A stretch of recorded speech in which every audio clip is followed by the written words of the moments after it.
नमस्कार दोस्तों, मैं तुषार जैन, CFO और रिसर्च हेड जयस्टो मनी गुरु और तुषार ग्लोबल सर्विसेज.com की तरफ से आपका स्वागत करता हूँ। आज 4 जनवरी सन 2024। आज के इस एपिसोड में हम बात करने वाले हैं मक्का के बाज़ार के बारे में। और एक मुख्य खबर यूक्रेन से निकल कर आ रही है कि यूक्रेन से मक्का का जो निर्यात है उसके अंदर घटने की संभावना दिखाई दे रही है।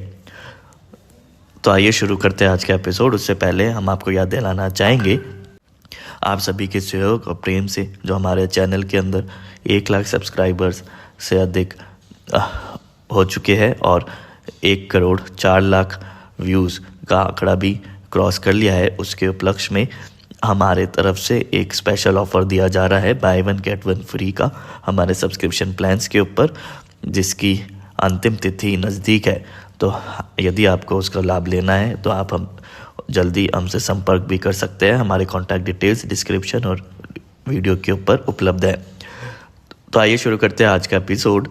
यूक्रेन से खबर निकल कर आ रही है कि यूक्रेन से मक्का का निर्यात में घटाव होने की आशंकाएं दिखाई दे रही है। यूरोपियन और नॉर्थ अफ्रीकन देश उम्मीद कर रहे हैं कि यूक्रेन से मक्का का निर्यात वर्ष 2024 में भी रेगुलर रूप से जारी रह सकता है, लेकिन समुद्र के परिवहन की कठिनाइयों को देखते हुए ऐसा होना मुश्किल लग भी रहा है। यूक्रेन के बुनियादी ढांचे पर रूस का आक्रमण जारी है और वह पहले ही आगाह कर चुका है कि काला सागर क्षेत्र से गुजरने वाले यूक्रेन के जहाज़ों को जब्त या फिर नष्ट किया जा सकता है। रूस और यूक्रेन के बीच का करार पहले ही भंग हो चुका है। इसके बाद यूक्रेन ने रैनी और अल्माय डैन्यूब नदी का नया मार्ग अपनाना शुरू कर दिया है और यूरोप के लिए ट्रांजिट मार्ग भी खोला है। इसी के साथ ही यूक्रेन ने अगस्त में ब्लैक सी यानी कि काला सागर के जरिए एक सी कॉरिडोर का विकास भी किया है।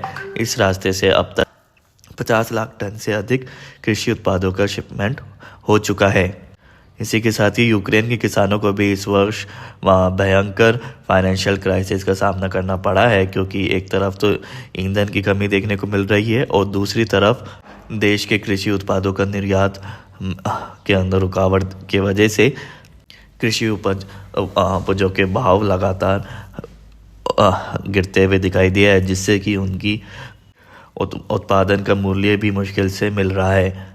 हालांकि नए सी कॉरिडोर के चालू होने के बाद किसानों की चिंता थोड़ी कम हो सकती है, और लेकिन आगे भी खतरा बना हुआ है। डैन्यूब नदी मार्ग से होने वाले निर्यात के तहत इसका शिपमेंट करना संभव हो रहा है।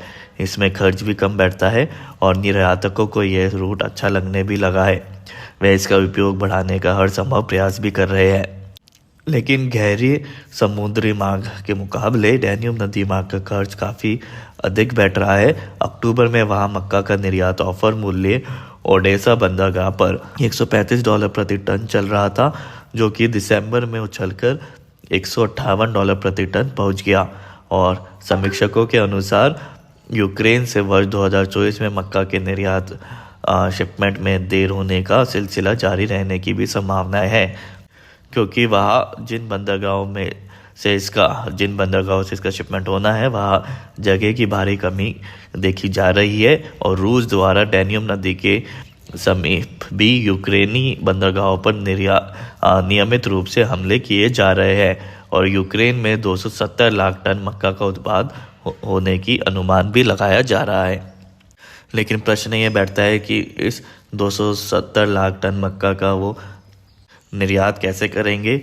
ब्लैक सी से तो पॉसिबल नहीं है, क्योंकि वहाँ पर रशिया घात लगाकर बैठा है। और वही यदि हम डैन्यूब नदी के रूट की बात करें तो वहाँ पे भी अब पिछले कई दिनों से डैन्यूब नदी के लिए जो बंदरगाह है उनके ऊपर रशिया लगातार अटैक करते हुए दिखाई दे रहा है। अब आगे क्या होता है वो देखने वाली बात रहने वाली है, और मक्का के अंदर क्या आगे आने वाली है, तेज़ी या फिर मंदी, उसके लिए आप हमसे हमारी पेड सर्विसेज के लिए भी संपर्क कर सकते हैं। हमारी कॉन्टैक्ट डिटेल्स डिस्क्रिप्शन और वीडियो के ऊपर उपलब्ध है। तो आज के एपिसोड में इतना ही। आप देखते रहिए जयस्टो money Guru. Thank you and good day.